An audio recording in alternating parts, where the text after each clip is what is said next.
안녕하세요. 오늘도 사은살롱을 찾아주셔서 감사합니다. 저는 베이커리 카페를 운영하고 있는 초등학생 딸아이 엄마입니다. 일과 육아를 병행하며 아이를 키우는 게 꽤나 벅차긴 하지만 나름대로 그 안에서 소소한 행복과 살아갈 힘을 찾아서 열심히 살고 있답니다. 그래도 딸아이에겐 왠지 항상 미안한 마음이 드는 건 어쩔 수 없나 봐요. 남편과 이혼하는 바람에 한 달에 한 번쯤이나 아빠를 만날 수 있거든요. 솔직히 같이 살 때는 딸아이를 쳐다도 안 봤던 남편이지만 그래도 애한텐 아빠는 아빠인지 만나는 날을 기대하는 눈치더라고요. 보통 아이가 있으면 참고 살라고들 말하지만 그게 안 됐어요. 저 혼자만 상처받았다면 참았을지도 모르겠네요. 하지만 남편이 상처 입힌 사람은 저뿐만이 아니었어요. 딸만큼이나 제게 소중한 저희 친정엄마에게 참 못되게 굴었거든요. 처음엔 당연히 참아보려고 했죠. 변화를 지독히 싫어하는 제가 기껏 읽어놓은 가정을 포기하고 다른 삶을 찾아간다는 건 다시 태어나는 것과 다름없는 도전이었거든요. 결과적으로 용기를 내어 그 도전을 한 것에 대해 전혀 후회하지 않아요. 당시엔 모르고 있었던 남편의 더 큰 배신을 알게 된 건 물론이고 거짓말처럼 이혼하고 나서 제 인생은 더 잘 풀리기 시작했거든요. 남편과는 고등학교 3학년 수험생 시절에 처음 만나게 되었어요. 연애를 시작하기 좋은 시기는 아니었죠. 그래도 서로 가장 마음이 힘들었을 시절에 만나 의지도 참 많이 했고 지금 생각해도 웃음 나는 추억도 많이 만들었네요. 덕분에 남편은 한 번에 원하는 대학에 붙지 못했지만요. 남편이 재수를 하면서 한 번 헤어지게 됐고 1년 뒤 남편이 대학을 붙으면서 다시 만나게 되었어요. 그땐 서로 미래를 위해 잠깐 헤어졌던 거라 그때의 만남이 이렇게 오래 이어질 줄은 아마 둘 다 몰랐을 거예요. 연애 스타일이 잘 맞아서인지 만나는 동안 시간이 정말 빨리 흘렀어요. 정신 차려보니 20대를 거의 같이 보냈고 30대를 앞두고 있을 쯤 결혼 얘기가 오갔죠. 뭣도 모르던 어린 시절부터 함께 하다 보니 이젠 연인이라기보단 가족처럼 느껴졌고 남편이 아닌 다른 사람과 연애 혹은 결혼을 한다는 게 상상조차 가지 않았어요. 굳이 긴 말하지 않아도 당연히 서로가 서로에게 결혼 상대였고 남편의 부모님과도 이미 대학생 때부터 교류를 하기 시작해 가족 같은 사이라고 느꼈어요. 그렇게 자연스럽게 결혼을 하게 됐죠. 결혼하는 과정에도 뭐 하나 큰 잡음이 없었어요. 저는 아빠가 일찍 돌아가셔서 사춘기 시절부터는 오로지 엄마 손에서 컸는데 그것 때문에 결혼할 때 웬만하면 엄마께 손을 벌리지 않으려고 했어요. 그런데 엄마께서는 제가 언젠가 결혼할 날을 위해 대비해 놓으신 듯 생각보다 많은 지원을 해주셨어요. 한부모 가정에서 컸다고 무시당하지 않으려면 엄마가 시집 보낼 때 이 정도는 해줘야지. 우리 딸 시집가서 기죽는 꼴은 못 본다. 에이 엄마, 시부모님이랑 같이 식사하고 같이 보낸 시간이 얼만데요. 그러실 분들도 아니시고 만날 때마다 잘 챙겨주세요. 그래도 사람 일은 모르는 거야. 아무리 잘해줘도 결혼할 때 양가에서 어떻게 해주느냐에 따라 또 달라지는 게 사람 마음이다. 부족하게 해서 좋을 거 하나도 없어. 걱정 안 하셔도 되는데 신경 써주셔서 감사해요 엄마. 엄마께서는 혼수 넉넉하게 좋은 것들로 준비해 주셨고 중고차를 구입해서 쓰고 있던 남편 차도 새 차로 바꿔주셨어요. 장모님, 차까지는 안 해주셔도 되는데 정말 감사합니다. 차 바꾸는 건 멀었다고 생각했는데 너무 마음에 들어요. 마음에 든다면 다행이네. 결혼하면 모든 게 새로운 출발인데 좋은 차를 타야 좋은 곳으로 데려가 주지 않겠니? 뛸 듯이 기뻐하는 남편을 보며 엄마는 흐뭇하게 웃어주셨어요. 그 모습을 보니 정말 우리가 가족이 되었다는 사실에 실감이 나서 마음이 뭉클해지더라고요. 솔직히 장모님이 차까지 바꿔주실 줄은 몰랐는데 엄청 놀랐어. 너무 감사하다. 그러니까 그렇게까지 안 해도 되는데 하나뿐인 딸 간다고 챙겨주시는 게 느껴져서 울컥했어. 앞으로도 잘해드리자. 말이라고. 이렇게 잘해주시는데 당연히 우리가 장모님 챙겨드려야지. 그땐 감동받아서 하는 말인 줄 알았는데 결혼 후에야 그 말의 진정한 의미를 깨달았어요. 잘해주시는데 챙겨드려야지 라는 말은 정말 조건부였다는 걸요. 결혼하고 신혼 때까지만 해도 남편은 친정엄마께 최선을 다했어요. 매 가족 행사 때마다 빠짐없이 참석하고 좋은 식당을 예약하고 엄마께 잘해드리려고 했었죠. 그 모습을 보니 참 고맙고 기뻤어요. 사실 연애 때는 저와는 달리 남편이 친정엄마를 잘 만나지 않으려고 해서 걱정이 많았었거든요. 여보, 이렇게 잘 지낼 거면서 우리 연애할 때는 왜 엄마랑 안 만났어? 그때는 그냥 부끄러웠지. 알잖아, 내가 난 많이 가리는 거. 특히나 어르신들은 불편해서. 그렇게 치면 나는 뭐야? 나는 대학생 때부터 어머님 아버님이랑 인사도 하고 식사도 같이 했는데 우리 엄마 아빠는 널 엄청 예뻐하시잖아. 우리 엄마도 당신 엄청 만나보고 싶어 했는데 오래 사귀는 게 참 예쁘다고. 만났으면 분명히 엄마도 예뻐하셨을 거야. 에이, 그래도 나는 남자고 너는 여잔데 다르지. 이제라도 잘하면 되지. 장기 연애를 하면서 남편에게 유일하게 서운했던 것 하나는 남편의 부모님과 종종 교류하는 저와는 달리 남편은 저희 엄마와 일체 교류가 없었다는 점이었어요. 엄마와 마주칠 기회가 있을 때마다 본인이 낯을 많이 가린다느니 어른들이 불편하다느니 매번 핑계를 댔지만 딱히 이렇다 할 이유는 없어 보였어요.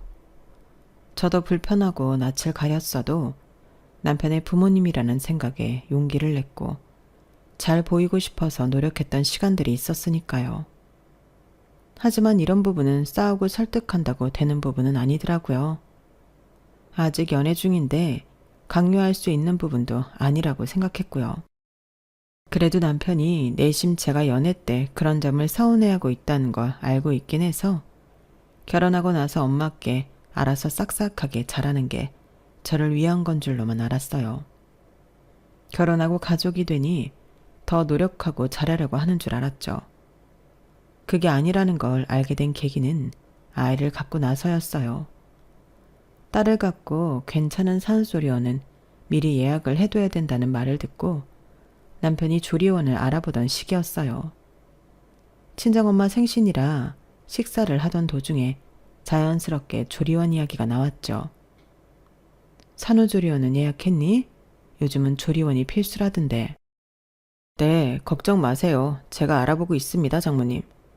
그런데 괜찮은 곳은 확실히 가격대가 높더라고요. 이 사람 좋은 곳 보내려니 등골이 휠 것 같고 또 가격에 맞춰서 보내자니 마음에 걸리는 점들이 있어서 고민이에요. 조금만 더 투자하면 좋은 곳으로 예약할 수 있을 것 같은데 장모님 생각은 어떠세요? 식사를 하다 말고 순간 숟가락질이 동시에 멈췄어요. 남편은 최대한 자연스러운 척 물었지만 뉘앙스상 좀 보태달라는 느낌이었거든요.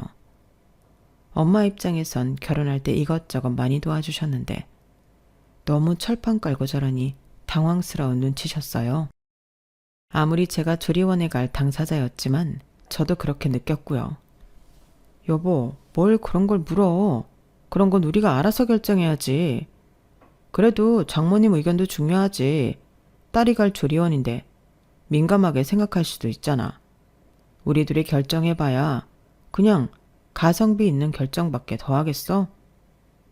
그렇게 말하면 엄마가 선뜻 보태주겠다고 나을 줄 알았는데 남편이 한술 더 뜨더라고요. 엄마께 더 이상 부담을 드리고 싶지 않아 안절부절하고 있는데 잠깐의 침묵 끝에 엄마께서 말씀을 꺼내셨어요. 너희 결혼할 때 나도 약간 욕심을 부렸던 터라 지금 그렇게 여유 있는 상황은 아니란다. 결혼 준비까지가 최선이었어. 앞으로는 너희 둘이 힘 합쳐서 잘 살아야 한다. 나한테도 마찬가지고 시댁에도 손 벌리지 말고 그런 중요한 일은 너희가 서로 의지하고 상의해서 결정해야지. 네? 장모님, 손 벌리겠다는 뜻 아니고요. 정말 순수하게 의견을 물은 거예요. 이런데 무리해서 돈 쓰는 게 맞나 싶어서요. 나야 당연히 딸 몸조리하는 건데 비싼 거 보냈으면 쉽지. 그런데 이렇게 말하면 돈이 없다고 나오는 게 뻔한 순서 아니겠어? 해줄 만큼 해줬는데 부담 주지 않았음 하네.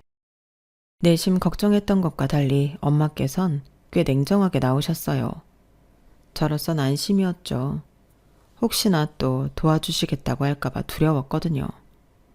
어찌 보면 당연한 반응이라고 생각했는데 남편의 얼굴이 급격히 어두워졌어요. 거절은 예상 못했는지 수치스러운 표정이더라고요. 그 이후로 급격히 서먹해졌고 평소 늘 살갑게 대하던 남편은 그날 어머니께 인사도 하는 둥 마는 둥 하고 집을 나섰어요.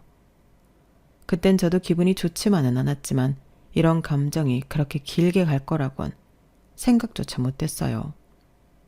엄마께서 못할 말씀을 하신 건 아니었으니까요.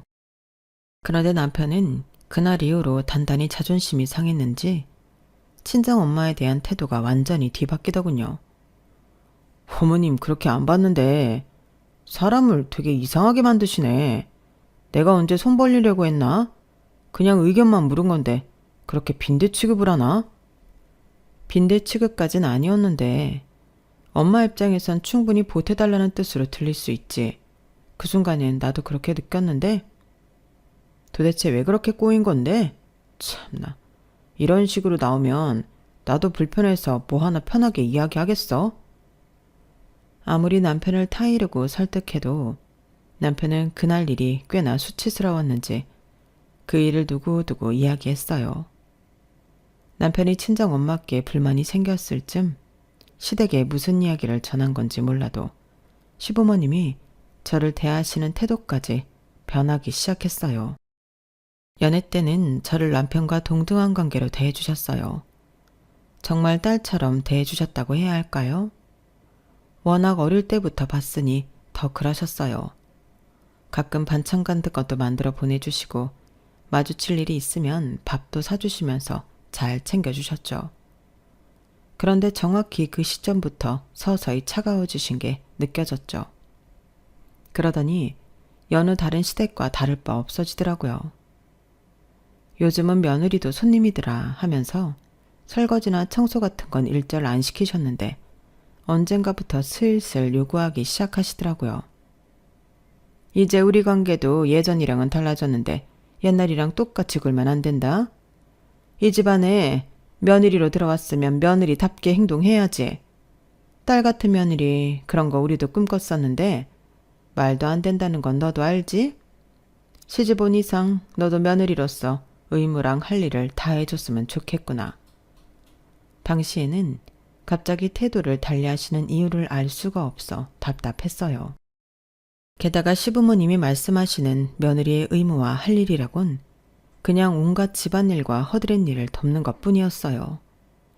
말이 며느리가 할 일이지 그냥 일일 가정부나 다름이 없었죠. 정말 이런 건 안 시킬 것 같은 이미지셨는데 결혼하니 마음이 변하셨나 싶어 착잡했죠.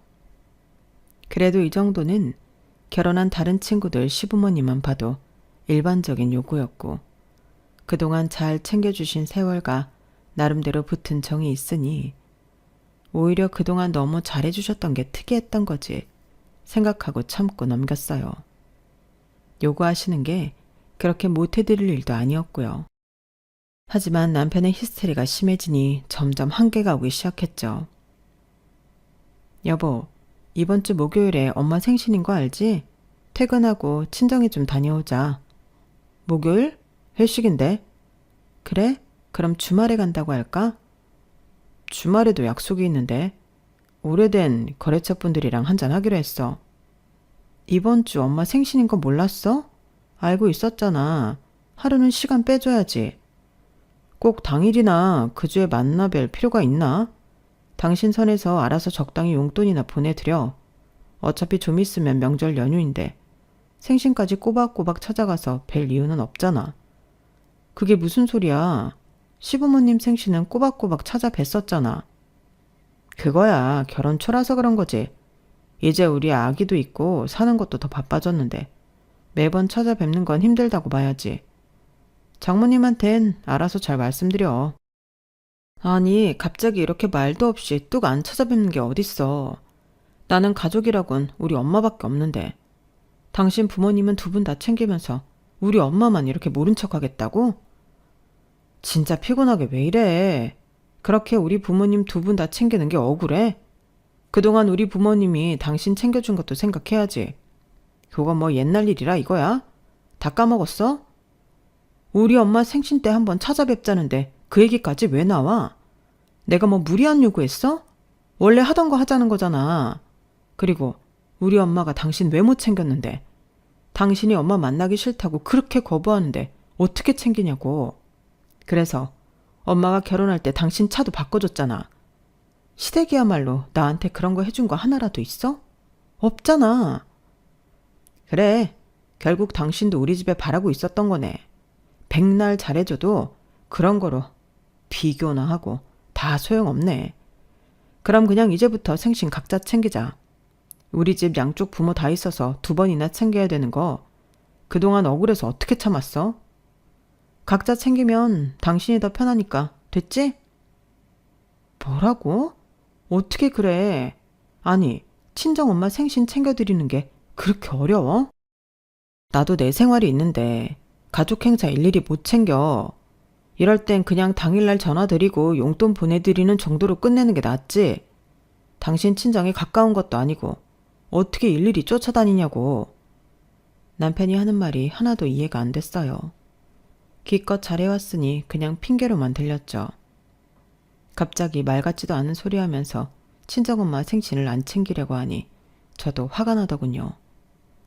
그래, 그럼 각자 챙겨. 나도 차라리 그게 편하겠다. 매번 생신 때 가서 노동하는 건 난데 당신이 왜 더 생색내는 건지 도통 이해가 안 간다.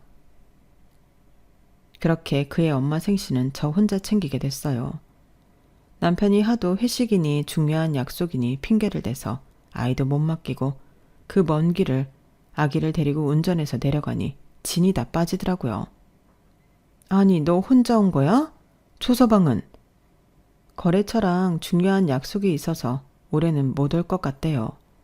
생신 축하드린다고 전해달래요. 아유, 우리 예린이 데리고 오느라고 힘들었겠네. 고생했다. 이럴 줄 알았으면 오지 말라고 하는 건데. 어떻게 그래요, 엄마. 생신인데 같이 맛있는 식사 한 끼 같이 해야죠.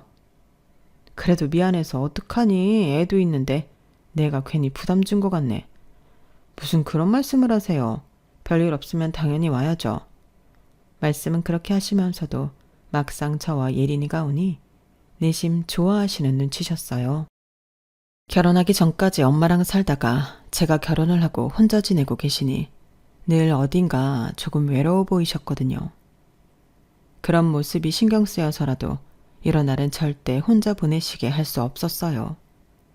좋아하시는 모습을 보니 혼자 오기 좀 고생스러워도 오기 잘했다는 생각이 들었지만 식사 내내 남편 이야기를 하며 은근히 서운해하는 듯한 느낌이 들어 마음이 무겁기도 했죠. 뭐 어차피 얼마 안 있으면 연휴라 보긴 하겠지만 그래도 조서방도 같이 먹었으면 좋았을 텐데 이 식당 너무 맛있다. 그쵸? 후기 보고 열심히 알아본 곳인데 입맛에 맞으셔서 다행이네요. 엄마 살이 좀 빠졌어요. 많이 드세요. 그래도 이렇게 맛있는 걸 우리끼리만 먹으니 조서방한테 너무 미안하네. 다음에는 꼭 같이 오자. 맛있는 걸 먹으니까 어쩔 수 없이 사위 생각이 나네. 엄마는 거창한 생일 선물 같은 건 바라지 않으니까 너희가 시간 내서 보러 와줬으면 좋겠다. 그게 엄마한테는 최고의 선물이야. 네, 걱정 마세요. 남편도 많이 죄송스러워 하더라고요. 이번에는 피치 못할 사정이 있어서 못 온 거지. 그동안 빠진 적 없잖아요. 다음엔 꼭 같이 올게요. 엄마를 안심시켜드리기 위해 말은 그렇게 했지만 과연 지켜질 수 있을지 확신이 들지 않아 마음이 무거웠어요. 생신이라고 자식들에게 바라는 것도 크게 없이 와주는 것만으로도 이렇게 기뻐하시는 분인데 그게 그렇게 어렵나 싶어 남편이 더 원망스럽더라고요. 그래도 어차피 이렇게 된 거 시부모님 생신을 안 챙겨도 되면 제 부담은 확실히 줄어드니 애써 좋게 생각하려고 했어요. 그런데 시어머님 생신날 남편이 짐을 싸는 걸 멀뚱히 바라만 보고 있으니 남편이 신경질적으로 묻더군요. 뭐해? 짐 안 싸? 내가 짐을 왜 싸? 내일 엄마 생신이잖아. 다녀와야 할 거 아냐? 응? 생신 각자 챙기기로 한 거 아니었어? 갑자기 마음이 바뀐 거야? 야, 그건 내가 일정이 있어서 그런 거고 당신은 일정도 없으면서 안 가려고? 일정 같은 건 만들려면 얼마든지 만들 수 있지. 꼭 그 주 아니더라도 그 전주나 다음 주에 챙길 수도 있는 거였고. 우리 엄마 생신에 그렇게 죽은 듯이 조용히 넘어갔으면서 갑자기 왜 이래? 난 당신이 하도 가만히 있길래 진짜 각자 하기로 한 줄 알고 있었는데? 아니, 그럼 엄마한테 뭐라고 말하라고? 그건 당신이 알아서 해. 나도 알아서 둘러댔으니까. 와, 진짜 갈 때까지 가보자는 거지? 그러기 싫으면 딱 얘기를 해. 앞으로 어떻게 할 건지. 챙길 거면 양가 다 챙겨야지. 그래, 그럼 양가 다 챙기기로 해. 됐어? 진심이야? 알겠어, 그럼. 남편이 양가 다 챙기겠다고 해서 그 말을 순전히 믿었어요. 바로 짐 싸는 걸 도왔고 아이와 함께 시댁에가 그럭저럭 괜찮은 시간을 보냈죠. 이미 친정엄마 생신은 서운하게 보내버렸지만 어쩔 수 없다고 생각했어요. 여기서 자존심 때문에 싸움을 지속해봐야 서로에게 좋을 게 없다고 생각했고 올해는 이렇게 희생을 했으니 다음에는 남편이 더 잘하겠지 믿었던 것 같아요. 하지만 다음에 제 기대는 산산조각이 났죠. 여보, 올해는 같이 갈 거지? 이제 다 챙기기로 했으니까. 뭐 그러기로 하긴 했는데 내가 또 약속이 생겨버렸네? 어떡하지? 그럼 전주에 갈까? 지난 다음에 챙기는 것보단 전에 챙겨드리는 게 낫잖아. 근데 여보, 솔직히 말하면 장모님 생신은 추석이랑 붙어있는데 2번이나 내려가는 게 좀 비효율적이지 않아? 우리 부모님 생신이야. 명절이랑 한참 떨어져 있으니까 한 번씩 인사드리러 가는 의미가 있는데 장모님은 찾아뵙고 얼마 안 있다 또 찾아뵙는 게 좀 힘들어서. 뭐라고? 그런 게 어딨어. 그럼 엄마 생신이 그쯤인 걸 어떡하라는 거야. 설마 그래서 올해도 안 가겠다고? 당신 작년에도 안 와서 엄마가 많이 서운해하셨던 건 알지? 그래도 살다 보면 바빠서 못 찾아뵙는 게 자연스러운 건데 너무 서운해하시면 나도 곤란하지. 남편이 얼버무리는 말이 얼마나 뻔뻔해 보이는지 몰라요. 결국은 머리 뚜껑이 열렸죠. 당신이 다시 다 잘 챙기겠다고 해서 난 작년 시부모님 생신 때 잘해드리려고 엄청 노력했어. 당신이 우리 엄마를 서운하게 해드렸는데도 그런데 그땐 아무 말 없더니 이제 와서 없던 일처럼 모른 척 하겠다고? 당신은 그런 거 다 일일이 기억하면서 서운해하면서 앞으로 결혼 생활 어떻게 하려고 그래. 애도 있고 앞으로 살면서 더 중요한 것도 많아지는데 어떻게 다 챙기냐고. 남편이 그렇게 말하는데 말문이 턱 막혔어요. 그래, 당신 말에 속아 넘어간 내가 바보지. 내가 다시는 속나봐라. 뭐가 중요한지 모르는 건 당신이야.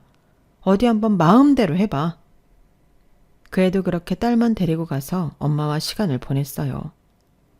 이번에는 왜 같이 안 왔냐고 서운해하는 엄마께 명절 전이라 그런지 이맘때쯤이면 꼭 바쁘게 일이 생기네요 하고 아무렇지 않게 말하는데 순간 혼자 울컥하는 걸 참느라 혼났죠. 그리고 그해 시부모님 생신은 마음먹은 대로 안 갔어요. 다행히 마지막 양심은 있는 건지 남편은 안 가겠다는 책에 뭐라고 하진 않았어요. 그저 고집불통이라는 듯 안 간다는 제 얼굴을 빤히 바라보다 한숨을 크게 내쉬는 게 전부였죠. 솔직히 그것도 짜증은 났지만 그래도 같이 가자고 강요 안 하는 게 어디인가 싶어서 내버려뒀어요. 그날은 낮에 오랜만에 친구들과 약속을 잡아 즐거운 시간을 보내다 들어왔어요.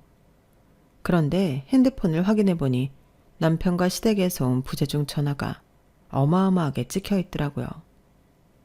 비정상적인 숫자에 순간 딸한테 무슨 일이 생겼나 싶은 생각부터 들더라고요. 순간 눈앞이 캄캄해지는 기분이 들어 얼른 전화를 걸었죠. 신호는 몇 번 안 울리고 통화가 연결됐어요. 남편 전화로 걸었는데 받는 사람은 시어머니였어요. 너 제정신이니? 네? 무슨 일이세요, 어머님? 무슨 일? 무슨 일이 일어났는지 네가 몰라서 물어? 어떻게 시험이 생신에 안 오는 며느리가 다 있어? 요즘 며느리들 다들 인간 꼬라지 덜 됐대서 내가 그래도 며느리 하나는 말 잘 듣는 애로 들였다고 뿌듯해하고 있었는데 네가 어떻게 감히 이럴 수가 있어? 어머님, 그게 아니라요. 변명할 생각은 추워도 하지 마라. 다 들었다. 친구들이랑 놀러 간다고 했다면서? 아무리 세상이 변했어도 세상 전체 어떤 며느리가 시부모 생일에 친구들이랑 놀러를 가? 넌 우리가 잘해주니까 만만하니? 아우, 내 팔자야. 그 사람이 그래요? 제가 친구들이랑 놀러 갔다고? 기가 막혔어요. 남편이 안 왔을 때는 남편 이미지를 생각해서 다 둘러대줬는데 남편은 제 체면 같은 건 신경도 쓰지 않고 이야기한 모양이었죠. 다음은 시아버지가 전화를 채가서 쏘아붙이셨어요. 너 다음에도 이런 식으로 굴면 진짜 우리 집에서 내쫓길 줄 알아라. 어디에 아버지도 없이 자란 애를 거둬줬더니 이런 식으로 해? 네가 이러면 너 열심히 키운 너희 엄마까지 욕먹이는 거야. 알아? 그 말까지 듣고 나니 정말 피가 거꾸로 솟더군요. 남편은 별다른 죄책감도 없이 2번이나 한 짓을 왜 전 고작 1번 했다고 이렇게 심한 말을 들어야 하는지 이해가 안 갔어요. 양쪽 부모님 다 있는 아들은 그럼 왜 그렇게 키우셨어요? 저희 엄마 생신 때 오기 싫다고 각자 부모 생신 각자 챙기자고 제안한 건 아버님 아들이세요. 저희 엄만 아들이 많았다고 이렇게 전화 걸어서 포근할 만큼 몰상식한 짓은 하지도 않으셨고요. 제가 봤을 땐 양쪽 부모가 다 있냐 없냐 보단 부모님 수준이 어떤지가 가정교육에 더 중요한 것 같은데요. 뭐라고? 인연이 진짜 단단히 돌았나? 저한테 이럴 시간에 아들 정신교육이나 단단히 시키세요. 저 어머님 아버님한테 더 잘했음 잘했지 남편이 하는 것보다 더 못한 적은 한 번도 없어요. 저한테 시부모 대접 제대로 받고 싶으시면 아들 교육부터 시키시는 게 빠르실 거예요. 뭐 이런 애가 다 있어? 세상이 말세다 말세. 며느리가 시부모한테 대들고, 어? 당신 진짜 이럴래? 오늘이 우리 엄마 생신이야. 당신이 처신 못해서 일을 여기까지 키워놓고 왜 내 탓이야? 그러게, 누가 그렇게 굳이고대로 말하래? 애초에 각자 챙기자고 한 건 당신이잖아. 왜 나만 나쁜 년 만들어? 됐다. 말을 말자. 나도 이제 질린다 아주. 결혼 인연은 따로 있다더니 우리가 결혼 인연은 아니었나 봐. 오래 사귀어서 잘 안다고 생각했는데 그것도 아니었나 보네. 요즘 당신 하는 거 보면 내가 알던 그 착하고 순수했던 사람 맞나? 낯설다고. 애 낳고 억척스러워진 건지 뭔지. 일부러 열받을 말만 골라 하는 게 보여서 더 이상 대답할 가치도 없다 느꼈어요. 저쪽에서 난리가 나던 말던 전화를 뚝 끊어버렸죠. 그때부터 이혼 생각이 들더라고요. 이렇게 남편도 시댁도 저를 존중하기는커녕 조금만 못해도 물어뜯기 바쁘니 이대로는 안 된다는 생각이 들었어요. 그러던 중 일이 터졌어요. 엄마께서 갑작스러운 뇌출혈로 쓰러졌다는 이야기를 듣고 정신없이 병원으로 향했죠. 정말 제정신이 아니었어요. 저의 유일한 혈육이자 가족이었던 엄마께서 그렇게 쓰러졌다는 사실이요. 누군가의 도움이 절실하게 필요해서 남편에게 전화를 했지만 냉전 중이라 전화를 잘 받지도 않았어요. 그때까지만 해도 너무 모든 게 당황스럽고 정신이 없어서 아무 생각도 안 들었던 것 같아요. 하지만 뒤늦게 남편에게 소식이 전해졌을 때도 남편은 겨우 병원에 찾아와 얼굴 한번 비춘 게 전부였어요. 수술실 앞에 좌절한 채 앉아있는 저를 구경하듯 보고는 괜찮냐? 어떻게 된 거냐는 말 한마디도 없이 자판기 물이나 한 통 뽑아주고는 집에 가버렸죠. 기가 막혔어요. 아무리 냉전 중이라도 사람이 이렇게 절박하고 안 좋은 순간조차 그렇게 정 떨어지게 행동할 수 있는 건지. 혹시 모를 희망에 엄마께서 회복하면 그때 두고 보자 싶었지만 안타깝게도 엄마는 깨어나지 못하셨고 일주일을 못 버틴 채 돌아가셨어요. 너무 갑작스러워서 아무것도 못한 느낌에 정말 정신을 잃을 것처럼 슬프더라고요. 더 잘해드릴 걸, 더 챙겨드릴 걸 하는 후회 때문에 정말 넋이 나간 사람처럼 울었던 것 같아요. 정말 모든 게 꿈처럼 순식간에 이뤄지더군요. 엄마가 돌아가신 다음은 정신없이 장례를 치렀어요. 그래도 주변 사람 눈이 신경은 쓰인 건지 장례식마저 쌩까는 거 아닌가 싶었던 남편은 그래도 이틀 동안 빈소를 지키는 신용은 하더군요. 하지만 3일장 마지막 날 잠깐 집에 다녀온다던 남편은 등산복 차림으로 나타났어요. 너무 기막히고 황당해서 말도 안 나오더군요. 남편한테 따져봤자 각자 집안일은 각자 챙기기로 한 거 아니냐 따위의 답변이 돌아올 게 뻔해서 입을 다물고 있었어요. 정신적으로도 체력적으로도 너무 지쳐 있어서 따질 기력조차 없었기도 했고요. 그런데 굳이 그 힘든 와중에 제게와 시비를 걸더군요. 거래처랑 하는 산악동호회 가야 해서 이틀 동안은 잘 지켰으니까 뭐라고 할 건 아니지? 도대체 이렇게까지 하는 이유가 뭐야? 지금 그걸 변명이라고 해? 사이 나쁜 마당에 이 정도로 했으면 남편으로 의리 지킨 거 아니야? 뭐 장모님이 돈이라도 남겨줬어야 상주를 하던 말던 하지. 그 마지막 말 한마디에 모든 퍼즐이 맞춰지는 기분이 들었어요. 아, 이 사람은 엄마께서 지원을 더 이상 안 해주겠다고 한 시점부터 변했었지. 그 생각이 확 머릿속을 스쳐 지나가더군요. 그걸 깨닫고 나니 남편이 더 괘씸해서 견딜 수가 없었어요. 이제 그만하자.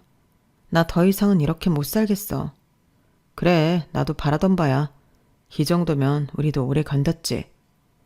자존심이 워낙 센 인간이라 노발대발이라도 할 줄 알았는데 의외로 덤덤하게 받아들이더군요. 마치 그 말만을 기다려온 사람처럼요. 차라리 잘된 일이라고 생각했어요. 장례식이 끝나자마자 합의하에 이혼 과정을 거쳤고 그 과정만큼은 깔끔하게 이뤄졌거든요.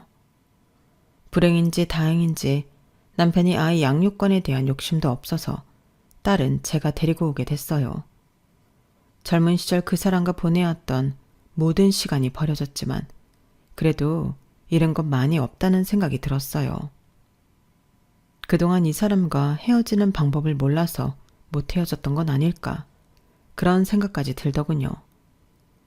이제라도 이 오래되고 낡은 인연을 끊어낼 수 있어서 다행이란 생각이 들었어요.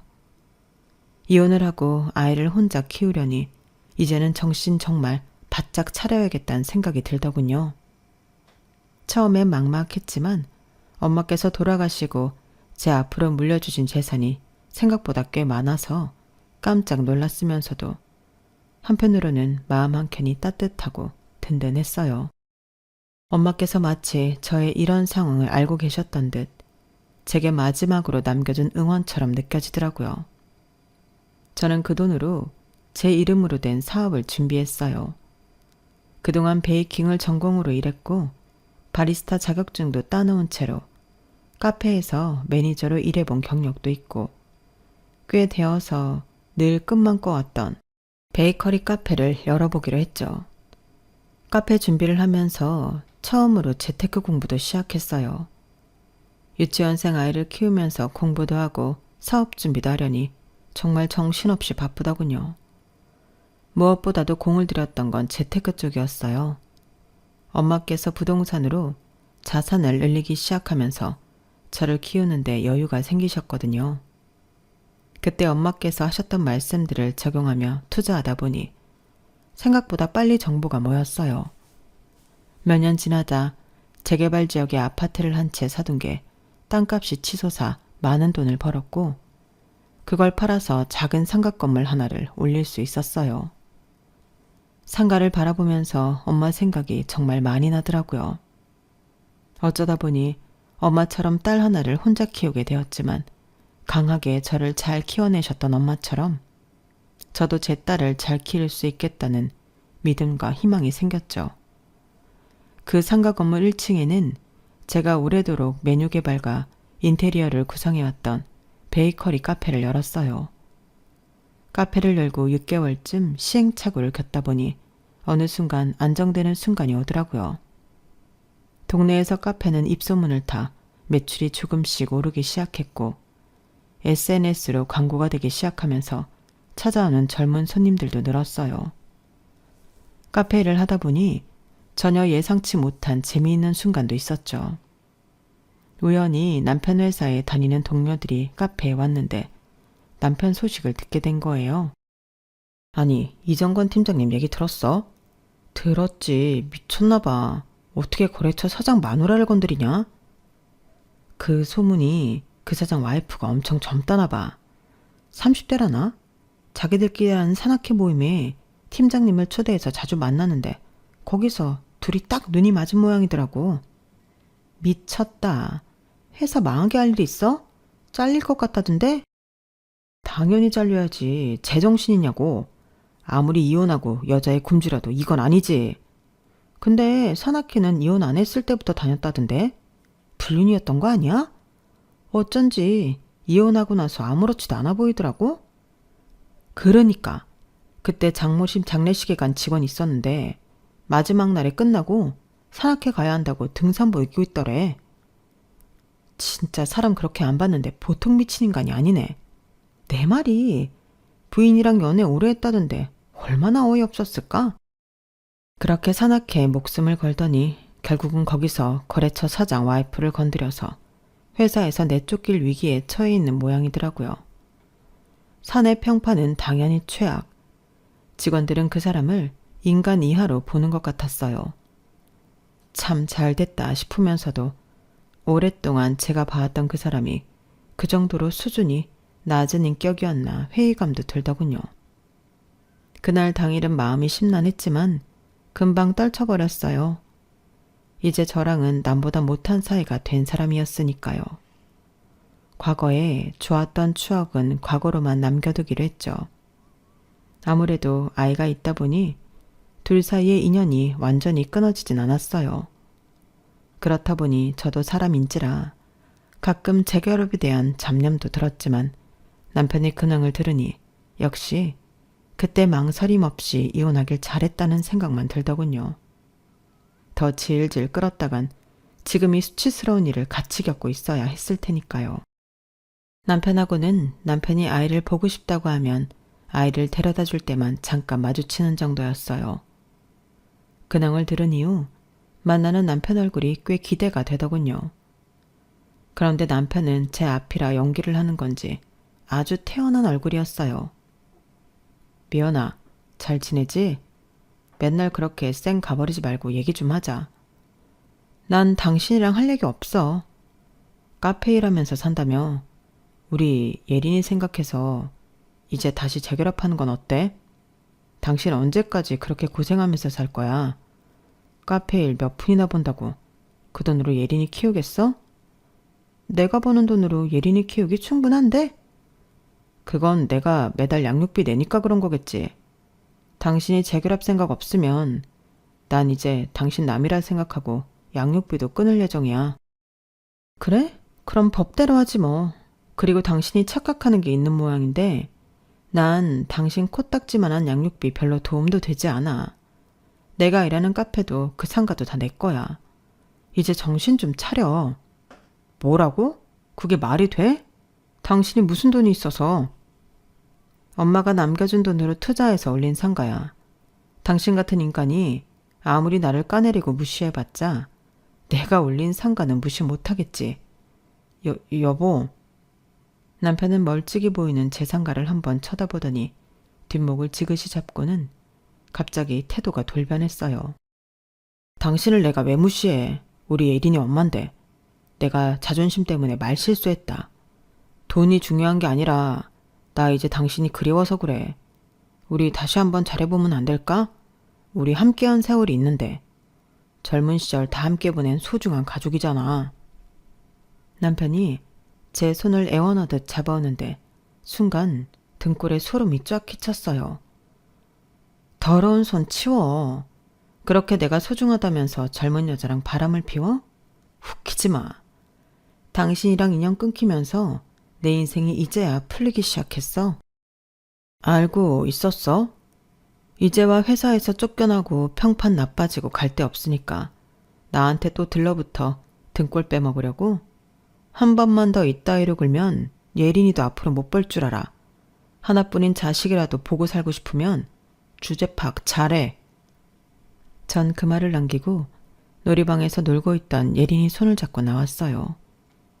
뒤돌아보지 않아도 넉나간 전 남편의 얼굴이 생생하게 그려지더군요. 그때서야 와닿더라고요. 그 긴 세월 동안 제가 뭐하러 겨우 저런 사람에게 사랑받고 인정받기 위해 노력해왔나 싶었어요. 저런 사람에겐 애써 복수할 필요도 없었다는 사실을 깨달았거든요. 저는 지금처럼 앞으로도 제 길만 열심히 걸어가려고 합니다. 제 곁에는 사랑하는 엄마가 남긴 응원과 세상 누구보다 사랑하는 딸이 있으니까요. 제 사연 들어주셔서 정말 감사합니다. 다들 건강하시고 정말 행복하세요. 여러분, 사연 댓글에 응원과 현명한 조언 부탁드려요. 좋아요와 구독은 저에게 큰 힘이 됩니다. 오늘도 좋은 일 가득하세요.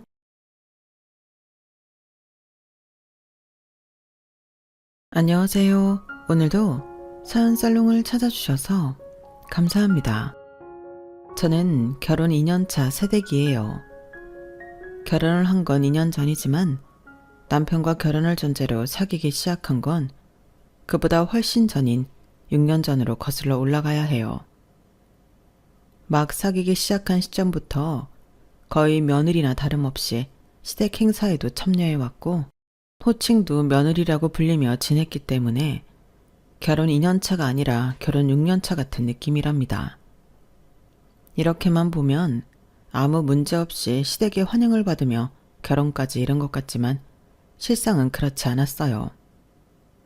저희 시어머니는 처음 인사드린 그날부터 저를 못마땅해 하셨거든요. 다행히도 시할머니께서 저를 무척 아껴주신 덕분에 반대 없이 결혼을 할 수 있었던 거예요. 그런데 사람은 변하지 않는다고 처음부터 저를 마음에 들어하지 않았던 시어머니가 역시나 기대를 저버리지 않더라고요. 문제는 그 기대가 좋은 쪽이 아니라 나쁜 쪽이었다는 게 문제였어요.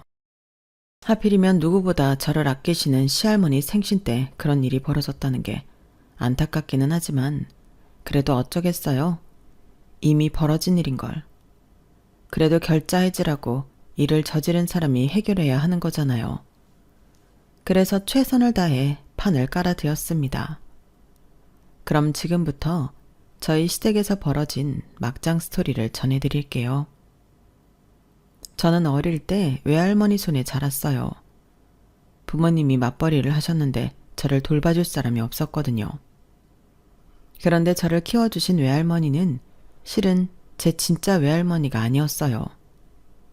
외할머니 대신 저희 엄마를 키워주신 유모님이셨거든요.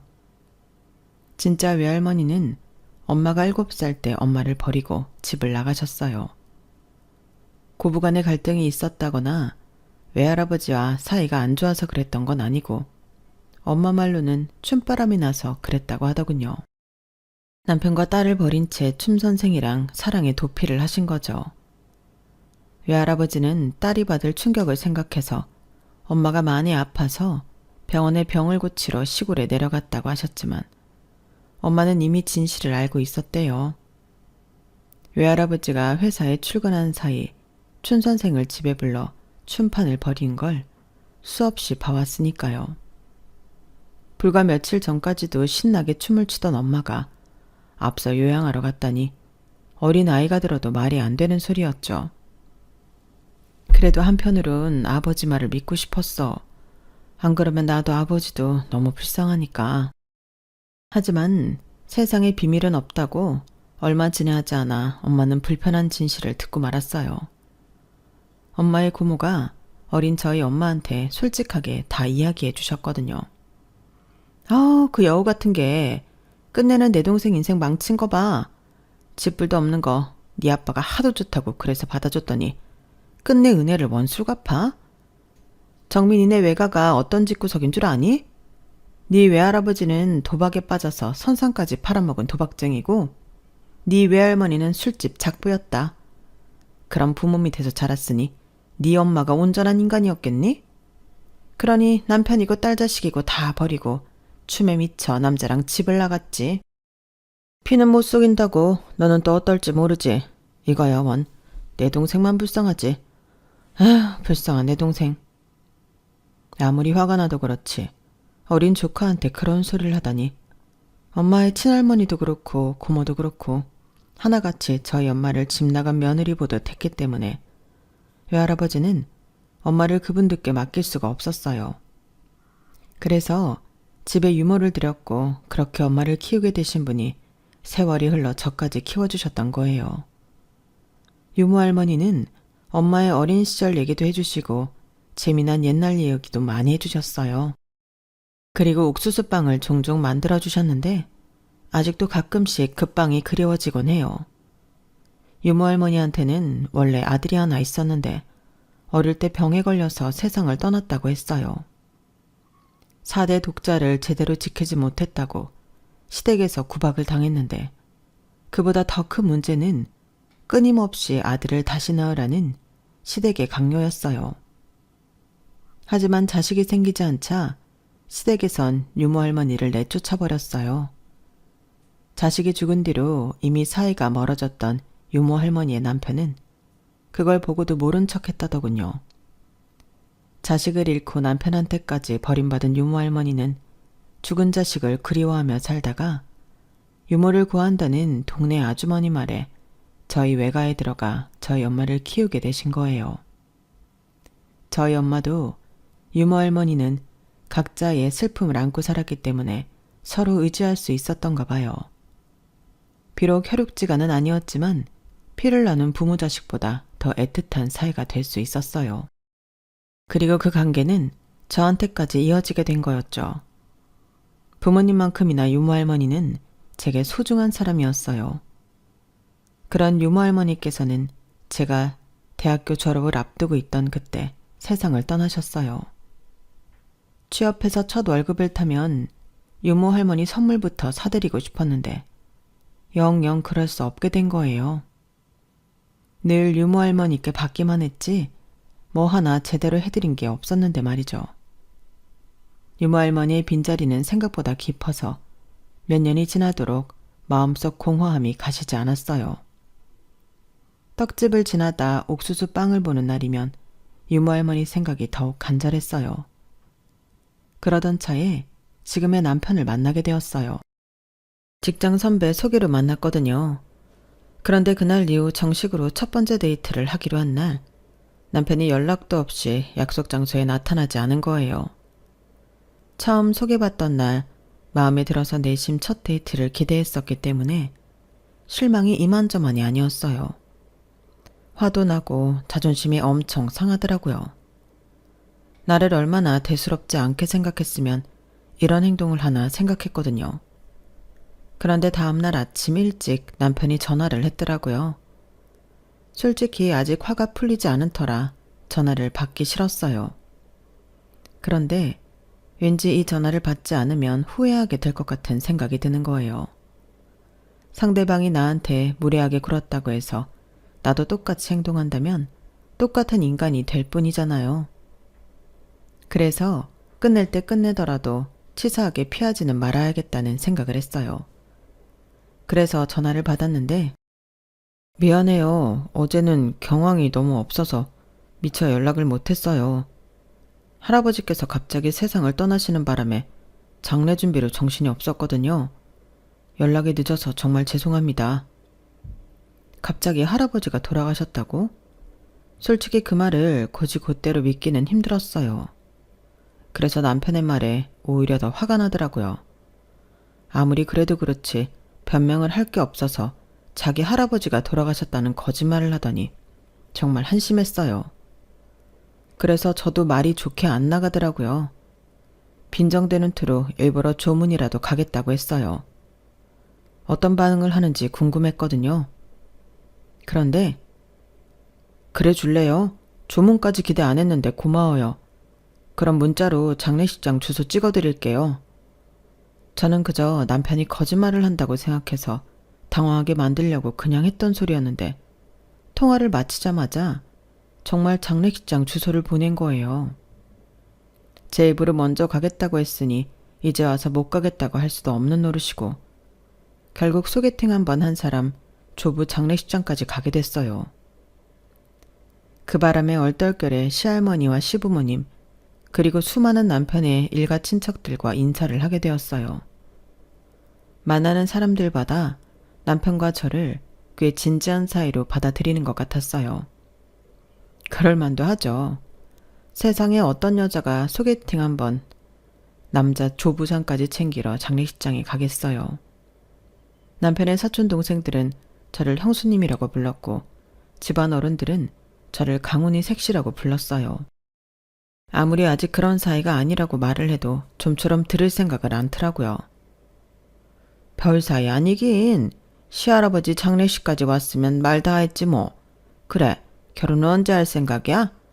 올해는 할아버지 상도 치르게 됐으니 내년 봄이나 가을이 좋겠는데? 어른들은 벌써 결혼식 날짜까지 잡는 분위기였어요. 생각지도 못하게 일이 커지자 저는 덜컥 겁이 나더라고요. 그래서 불안한 마음으로 언제 여기서 빠져나가나 그 궁리를 하고 있었는데 그때 할머니께서 제게 다가오셨어요. 아가, 밥은 먹었어? 육개장 좀 먹을래? 아니면 떡이라도 줄까? 아니요, 괜찮습니다. 집에서 먹고 왔어요. 그래, 세상에 어떻게 여기까지 와주고 고맙다 고마워. 어쩜 이렇게 예쁘니? 우리 강훈이가 잘해줘? 잘해주고 말 것도 없이 고작 딱 한 번 소개라는 자리에서 만났을 뿐이라고 말씀드리고 싶었지만 다정한 눈빛으로 저를 바라보는 할머니께 솔직히 말씀드리기 좀 그랬어요. 그래서 웃으며 잘해준다고 대답했어요. 할머니께서는 제 손을 꼭 잡아주시며 한참을 바라보셨어요.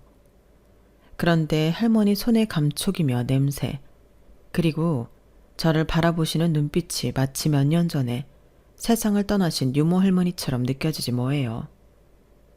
할머니 손에 오래 자랐던 저로서는 눈물이 날 것만 같았어요. 게다가 남편을 잃고 미망인이 되신 할머니를 어떻게 외면할 수 있겠어요? 그래서 할머니 손을 먼저 놓을 수가 없어서 한참을 잡고 있었어요. 그런데 이런 모습이 시어머니 눈에는 안 좋게 보였던가 봐요. 시고모님들 앞에서 저한테 들으라는 듯이 목소리를 높여 그러시더라고요. 결혼을 한 것도 아니고 정식으로 사귀기로 한 것도 아닌 애가 여기는 뭐하러 와?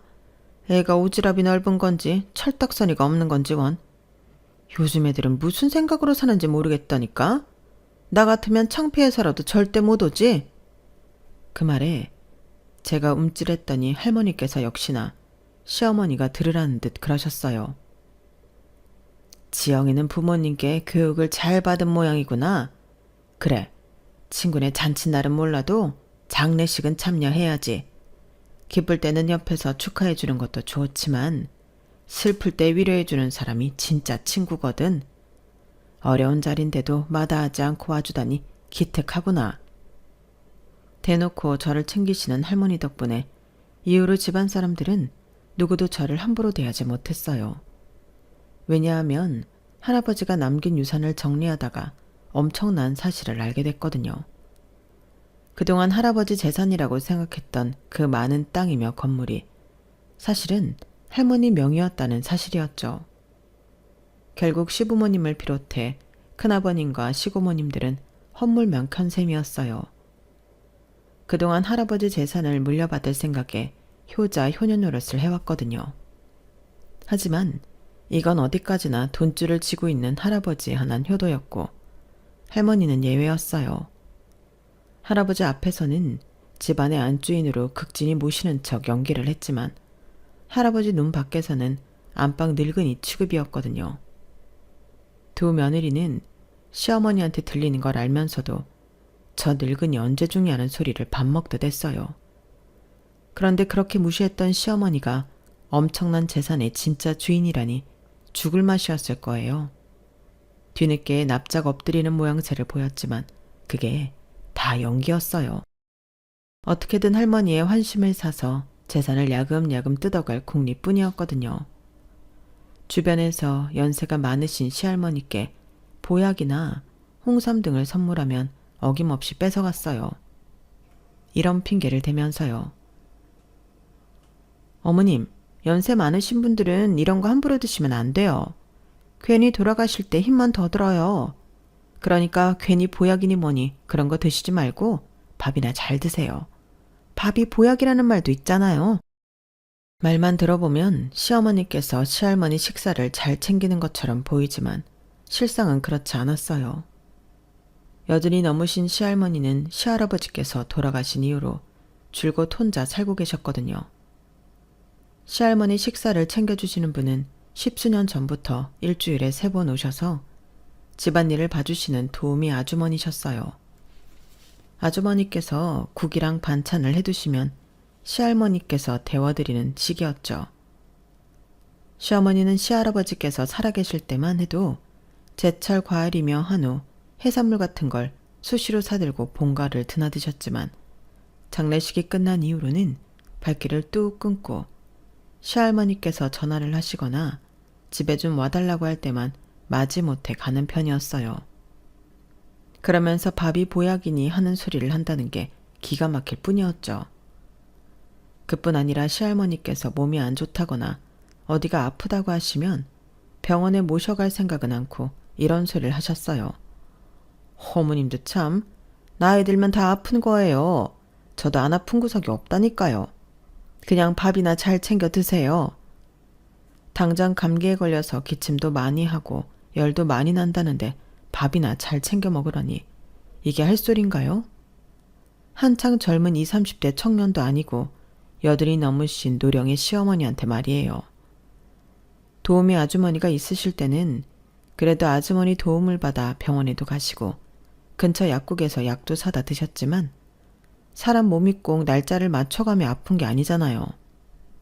그래서 도우미 아주머니가 안 계실 때면 시할머니께서 제게 연락을 하셨어요. 그러면 제가 반차를 내고 본가에 들러 시할머니를 모시고 병원에 가거나 한의원에 모시고 가곤 했어요. 그것도 여의치 않을 때는 남편한테 연락해서 본가에 가도록 했고요. 시할아버지 장례식 이후 본격적으로 사귀기 시작하긴 했지만 그래도 헤어지면 남인 사이일 뿐이잖아요. 그런데도 굳이 이런 일까지 마다 않고 했던 건 저를 키워주셨던 유모 할머니가 생각나서 그랬던 것 같아요.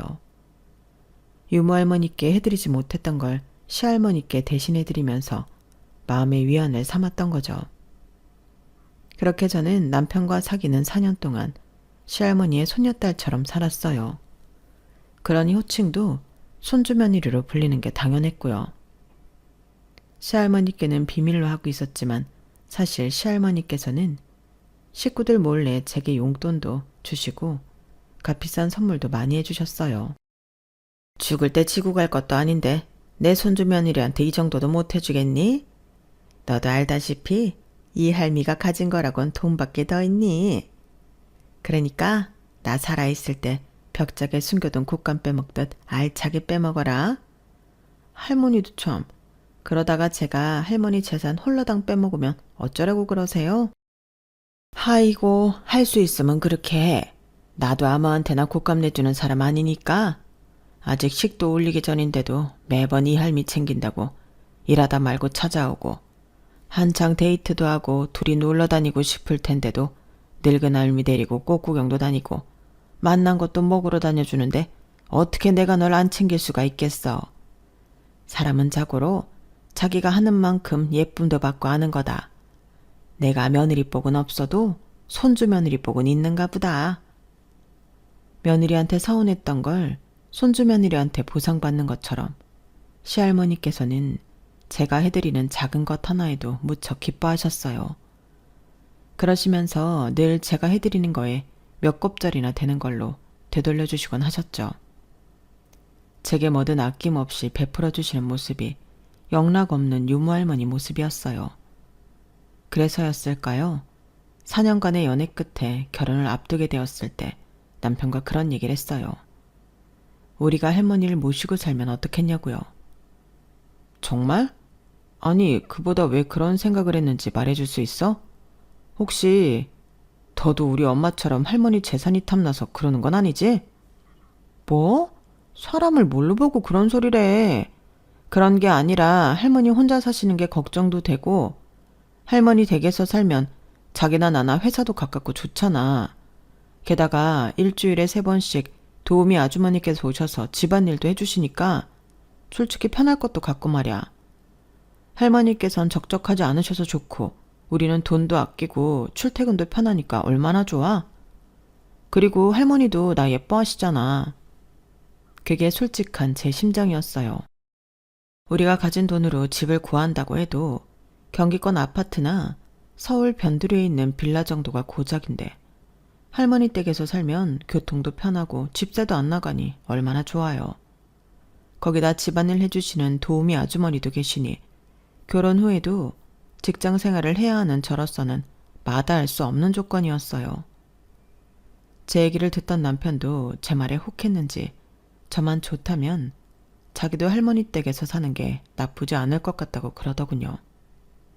그래서 시할머니께 저희가 들어와 살면 어떻겠는지 여쭈어 보았더니 얘기를 듣자마자 엄청 좋아하시는 거예요. 그래서 잘 됐다고 생각했는데 그 얘기를 전해 들으신 시어머니께서 펄펄 뛰시더라고요. 어머어머, 얘 정말 웃기는 애네? 얘, 너 사람 엿먹이려고 작정한 거니? 어머님, 그게 무슨 말씀이세요? 그러지 않고서야 며느리가 돈은 시퍼렇게 뜨고 살아있는데 손주 며느리가 시할머니를 모시고 산다는 게 말이 되니? 네가 그러면 사람들이 나는 뭐라고 하겠어? 며느리한테 시할머니 부양까지 떠넘겼다고 그럴 거 아니냐고. 니네 부모님은 또 뭐라고 하겠냐고. 어쩜 애가 이렇게 생각이 없어? 설마 너 할머니 재산 때문에 그러는 거니? 돈 많은 할머니 살살 꼬셔서 한몫 챙기려고 하는 거 아니냐고. 그러지 않고서야 젊은 애가 아흔을 바라보는 시할머니를 모시고 살겠다고 할 리가 있느냐고. 제가 아무리 그런 게 아니라고 설명을 했지만 어머님은 믿어주지 않으셨어요. 결국 어머님의 반대로 시할머니와 함께 사는 건 불발이 됐고 신혼집을 따로 알아보게 되었어요. 평수가 넓은 집을 구하자니 서울에서는 도저히 안 되고 그렇다고 있는 돈으로 서울에 집을 구하자니 지역도 서울 외곽이고 집 평수도 둘이 살기에 빠듯한 집들 뿐이었어요. 그래서 발품을 팔아가며 그나마 나은 집을 찾아 시간 날 때마다 집을 보러 다녔는데 이런 와중에 시어머니께서 말도 안 되는 혼수와 예단을 요구하시는 거예요. 우리 결혼하는데 보태주시는 건 없으면서 어머님 명품백에 시아버지 골프채 세트까지 바라는 건 너무한 거 아닌가요? 솔직히 저희 친정은 그리 여유가 있는 편이 아니기 때문에 제가 모은 돈으로 결혼을 해야 하는 형편인데 말이에요. 그래서 그 문제로 한동안 골머리를 앓았어요. 그러다 도저히 해결 방법을 찾을 수 없어서 시할머니께 말씀을 드렸더니 아무 걱정 말라고 하시더라고요. 집 문제고 혼수랑 예물 문제고 다 시할머님께서 알아서 해주시겠다면서요. 시할머니께서 말은 그렇게 해주셨지만 그렇다고 어떻게 걱정 않고 편히 있을 수 있겠어요. 괜히 말했다고 후회만 하게 되었죠 뭐. 그런데 아직 상견례를 할 때가 아닌데도 시할머니께서 상견례 자리를 마련하라고 닥달을 하시더라고요. 그래서 양가 부모님께 시할머니 뜻을 전하고 서둘러 한식당을 예약했어요. 그런데 상견례 자리에서 시할머님이 그러지 뭐예요. 세상에 어린 것들이 어찌나 기특한지 이 늙은 할미를 모시고 살겠다 그러지 뭡니까. 그 말을 듣고 어찌나 기쁘든지 늙은이가 염치 없이 떠들었다니까요. 그래도 우리 며느리가 자기 며느리를 시할머니 씹사리를 시킬 수는 없다고 하도 반대를 해서 마음만 받기로 했습니다. 우리 며느리가 참 속이 깊죠? 할머니 말씀에 시어머니는 어리둥절한 표정이 되셨어요. 그것도 모르고 저희 부모님은 시어머니께 우리 딸을 아껴주셔서 고맙다고 인사까지 하셨고요. 그러자 시할머니께서 말을 이어가셨어요. 그래서 말입니다만 내가 얘들은 곁에 두고 싶어서 나 사는 집 근처에 집을 얻으라고 했습니다. 내가 너무 내 욕심만 챙기는 것 같아서 미안하기는 하지만 죽을 때가 다 돼서 그런가 손자 녀석 내외가 오순도순 사는 걸 조금이라도 더 눈에 담고 싶어 그러니 양해해 주세요. 시할머니께서 이렇게까지 말씀을 하시니까 양가 부모님들도 반기를 들 수가 없었어요. 그리고 혼수랑 예단 말인데요. 듣자 하니 요즘엔 그런 거 안 하고 산다더군요. 예전이야 모피코트니 명품백이니 뭐니 하는 걸 요구하는 정신 빠진 시애미들이 있었지만 요즘은 어디 그런가요? 특히 우리 며느리는 워낙 사리분별을 잘하는 사람이라서 그런 철없는 짓을 하려는 아니니 사돈께서는 안심해도 될 겁니다. 안 그러니 강훈 엄마야? 그 말에 시어머니는 꿀먹은 벙어리처럼 아무 말도 못한 채 벌개진 얼굴로 고개만 끄덕였어요. 시할머니께서 공개적으로 이렇게까지 말씀하셨으니 더는 골프백이랑 골프채 세트를 요구하기 힘들어진 거였죠. 그날 시할머니 덕분에 저는 알턴니가 쏙 빠진 기분이었어요. 그런데 시할머니의 선물은 그게 끝이 아니었어요. 말로는 할머니 댁 근처에 집을 얻으라고 했다 하셨지만 실상은 시할머님이 사시는 아파트의 업동에 저희 신혼집을 마련해 주셨거든요. 전세도 아니고 자가로 말이에요. 하루는 남편 몰래 저한테 살짝 그러시더라고요. 이건 내 손주 며느리로 들어오는 기념으로 주는 선물이니까 지영이 네 명의로 해라. 강훈이한테도 비밀로 하고 네 시애미한테도 비밀로 하고 너도 봐서 알겠지만 네 시애미가 알았다간 아주 난리가 날 거다. 그래도 강훈 씨한테는 말해야 하지 않을까요? 강훈이를 못 믿어서가 아니야. 사람이라는 게 뭔가 알고 있으면 의도치 않게 입 밖으로 내뱉을 수 있으니 그러는 거지. 어차피 시간이 지나면 다 알게 될 일이지만 그래도 나 살아있는 동안은 비밀로 해다오. 시할머니께서는 제게 결혼 선물로 40평대 아파트를 해주신 것도 모자라 가구랑 가전제품까지 채워주셨어요. 물론 남편과 시댁에는 제가 해간 걸로 했지만요. 하지만 시할머니와 약속했던 건 끝까지 지키지 못했어요. 저희 집 형편도 잘 알고 제가 가지고 있던 돈의 규모도 아는 남편을 속이기는 힘들었거든요. 그렇잖아요. 서울 중심부에 40평대 아파트를 구하는데 그게 아무리 전세라고 해도 보증금이 한두 푼 하는 게 아니잖아요. 그러니 어쩌겠어요. 미리 이실 짓고 하는 수밖에요. 시할머니께서 제 명의로 집을 해주셨다는 말을 들은 남편은 처음엔 표정이 굳어버리더라고요. 손주인 자신을 제쳐두고 피 한 방울 안 섞인 손주 며느리한테 20억 가까이 되는 집을 해주셨으니 왜 안 그렇겠어요. 거기다 세금까지 다 내주시고요. 그래도 당신 자식들은 물론 5이나 되는 손자 손녀들을 제치고 우리한테만 집을 해주셨다는 사실에 금방 기분을 풀더군요. 그렇게 시할머니 덕분에 좋은 집에서 살게 된 저희 부부는 일종의 고마움의 표현이랄까요? 수시로 시할머니 댁에 들러 식사도 같이 하고 가끔은 드라이브도 함께 다니곤 했어요. 그렇게 시간은 흘러 결혼 2주년이 지난 어느 날이었어요. 하루는 시어머니께서 주말에 집에 좀 들르라고 연락을 하셨더라고요. 그래서 남편이랑 주말에 시댁에 갔는데 어머님이 남편 먹을 보약을 주시면서 그러시는 거예요. 너희는 애는 안 가질 생각이니? 지영이 너 올해 32이잖아. 너 지금 애를 가져도 노산이야. 그런데 어쩜 그렇게 천하태평으로 있니? 남의 집에 시집을 왔으면 네 할도리는 해야 할 거 아니야. 시집 올 때 해온 것도 없으면 애라도 제때제때 낳아야 할 거 아니냐고.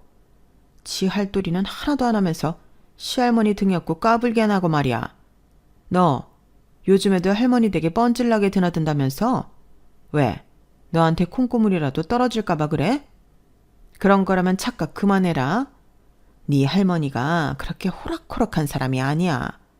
그동안 집명이고 땅명이고 죄다 당신 손에 쥐고 있었으면서 자식들한테까지 비밀을 해온 사람이다. 우리가 진작 알았어 봐. 얼마나 잘해드렸겠어. 그런데도 자식들이 돈 뺏어갈까봐 입 꾹 다물고 산 사람이라고. 네가 옆에서 알랑방구 낀다고 순순히 당신 재산 떼어줄 사람 아니니까 일찌감치 정신 차려. 순간 하마터면 어머님의 말씀에 이미 벌써 받았답니다. 이렇게 말할 뻔했지 뭐예요. 그런데 엄마가 몰라서 그래. 할머니가 엄마랑 큰엄마한테나 그러지 우리 지영이한테는 얼마나 잘해주시는데. 우리 사는 집도 지영이 명의로 사주신 거라니까? 남편은 순간 하지 말아야 할 말을 해버리고 말았어요. 그 말에 저는 얼른 남편 허벅지를 꼬집었지만 어머님 표정을 보니 이미 늦었더라고요. 뭐?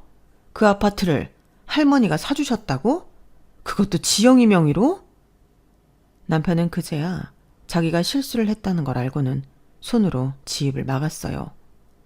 하지만 이미 어머님은 화가 날 대로 잔뜩 난 뒤였죠. 그놈의 놓친 내가 아주 노망이 들었네. 집을 사줄 거면 손자한테 사줬어야지. 그걸 왜 얘한테 해줘? 그러다 니들 이혼이라도 하면 그때 누구 좋으라고? 지영이 너 그 집 명의 당장 강훈이 앞으로 돌려. 네가 왜 그 집을 받아? 네가 한 게 뭐 있다고? 열뻗쳐. 아니 며느리 나도 제치고 손주 며느리한테 집을 주는 게 말이 되냐고. 그날 어머님은 길길이 날뛰면서 제게 화풀이를 했어요. 월요일에 당장 남편 앞으로 명의를 돌리라고 몇 번을 말했나 몰라요. 집으로 돌아오는 길에 남편은 제 눈치를 살피며 연신 미안하다고 하더군요. 자기, 일부러 그런 거 아니야? 어머니 앞에서 말하면 당연히 당신 앞으로 명의 돌리라고 하실 게 뻔하니까 그래서 그런 거 아니냐고. 아니야. 솔직히 할머니가 당신한테 집을 해줬다는 얘기를 들었을 땐 서운하기도 했지만 지금은 전혀 그런 생각 없다고. 그나저나 어쩌냐? 엄마가 이 일을 그냥 넘기진 않을 텐데. 예상대로 그날 이후 어머님은 틈날 때마다 제게 전화해서는 명의 바꿨는지를 물으셨어요. 아직 안 했다고 했더니 아주 사람 피가 마르도록 툭하면 전화에 괴롭히시더라고요. 너 왜 명의 안 바꿔? 그렇게 질질 끌다가 그 집 꿀꺽 삼키려는 수자가 아니야? 아무리 사람이 없이 살았어도 주제넘게 남의 것 탐내면 안 되는 거야. 너 계속 이런 식으로 나오면 내가 네 부모님 찾아가서 한마디 할 수밖에 없겠다. 한두 푼도 아니고 자그마치 20억이야. 그게 네 집 개 이름인 줄 아니? 경고하는데 이번 주까지 명의 이전 안 끝내면 그때 너도 네 친정 부모도 가만 안 둘 줄 알아. 이젠 하다하다 저희 부모님까지 걸고 넘어지면서 협박을 하셨어요. 그런 지긋지긋한 협박 때문에 더는 버티기 힘들어서 결국 시할머니께 찾아갔어요. 어머님께 아파트 명의 문제를 들켰으니 남편 명의로 돌리겠다고 말이죠. 그럴 거 없다. 내가 알아듣게 잘 설명할 테니까. 너 시집 올 때 애미가 예단으로 해오려던 그 가방 있잖니? 내가 돈 줄 테니 그거 좀 사라. 며칠 뒤에 내 90번째 생일이니 애들도 다들 집에 올 거다. 그때 네 시애미한테 주면서 살살 달래볼 테니까 일단은 기분을 풀어줘야 말도 통하지 않겠어. 듣고 보니 시할머니 말씀이 맞는 것 같아서 시할머니 말씀대로 하기로 했어요. 시어머니가 원하시던 백은 에르메스의 버킨백이었지만 제가 그걸 어떻게 구하겠어요. 이전 구매 이력도 없고 친구 도움을 받아 구매할 수 있게 된다고 해도 수개월에서 1년가량 걸려야 받을 수 있는 백인걸요. 그래서 어머님이 차선으로 원하셨던 샤넬백을 사러 백화점에 갔어요. 그런데 제가 명품을 사본 적이 없어서 그냥 백화점에 가면 백이 다 있는 줄 알았는데 그게 아니더라고요. 어머님이 원하셨던 백은 인기 상품이라서 바로 구할 수가 없다는 거예요. 결국 아는 인맥 다 동원해서 가까스로 다른 지점에 있는 백을 구하기는 했는데 그러다 보니 시할머니 생신에 늦게 도착하게 됐어요. 백을 찾아서 시할머니 댁까지 오는 내내 시어머니가 몇 번이나 전화를 하셨는지 몰라요. 나중엔 귀찮아서 전화를 받지 않았는데 그래서 그랬는지 어머님이 화가 단단히 나셨던가 봐요. 제가 시할머니 댁 현관에 들어서자마자 육두문자가 날아오더라고요. 2년이 아주 간이 배 밖으로 나왔어? 너 내가 그렇게 우습게 보이니? 내 말이 말 같지 않아? 내가 전화한 게 언젠데 이제서 기어들어와. 너 이딴 식으로 며느리 짓 할 거면 차라리 내 아들이랑 이혼해. 내가 아주 상전을 모시고 살지 상전을 모시고 살아. 별것도 아닌 집구석 출신이 할머니 백 믿고 까부는 모양인데 네 시어머니는 할머니가 아니라 나라는 걸 알아야지. 네가 언제까지 할머니 믿고 까불 수 있을 것 같아? 그래 봐야 불과 몇 년이야. 90번째 생일 맞은 할머니가 살아봐야 얼마나 살겠냐고. 그러니까 너 처신 똑바로 해. 내 눈 밖에 나가면 그땐 바로 이혼이니까. 알았어? 어머님, 늦은 건 죄송해요. 그런데 선물을 사느라 어쩔 수 없었어요. 선물 같은 소리하고 앉아있네. 뭐 얼마나 대단한 선물을 해온다고 시어머니 전화도 안 받고 뻔뻔하게 이제서야 나타나? 선물을 사느라 늦어? 그것도 핑계랍시고 짓거리기는. 니네 친정에서는 어른 말을 개떡같이 들으라고 가르치대? 이게 아주 어디서 해먹던 버르장머를 부려?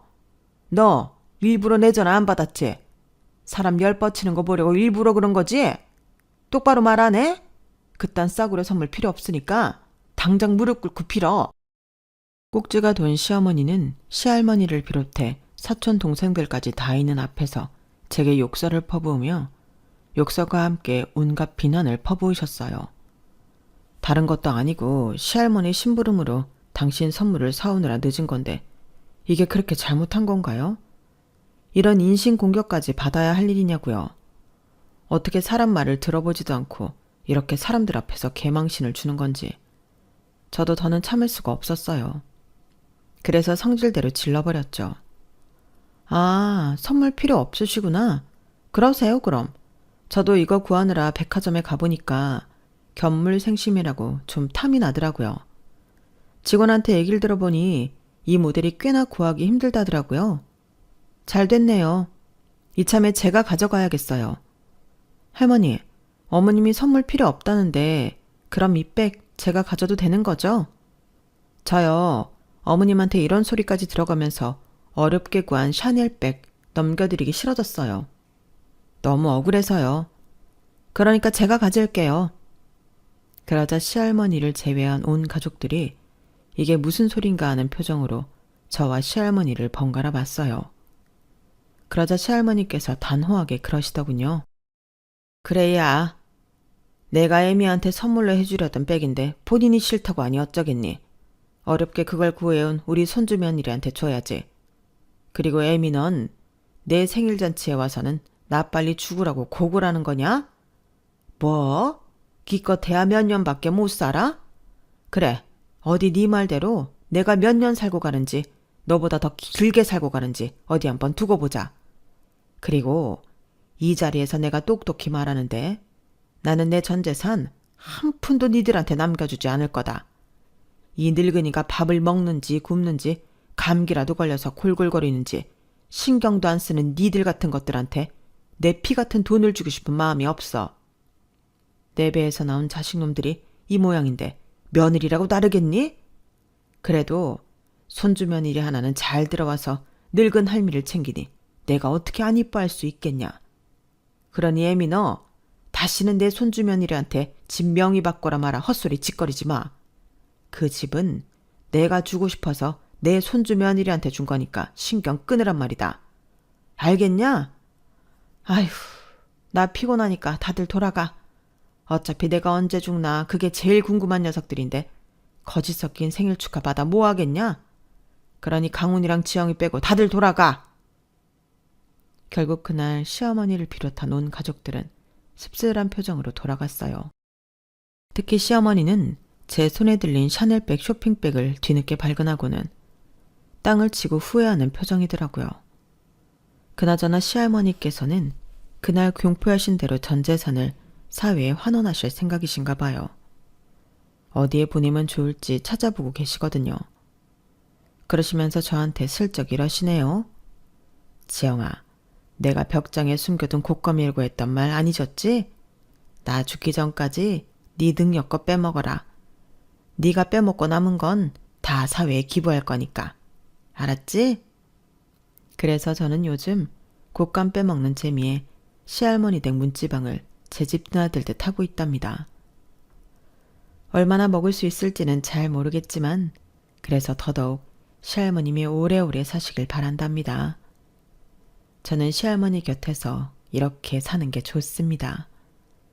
지금까지 제 사연을 들어주셔서 감사합니다.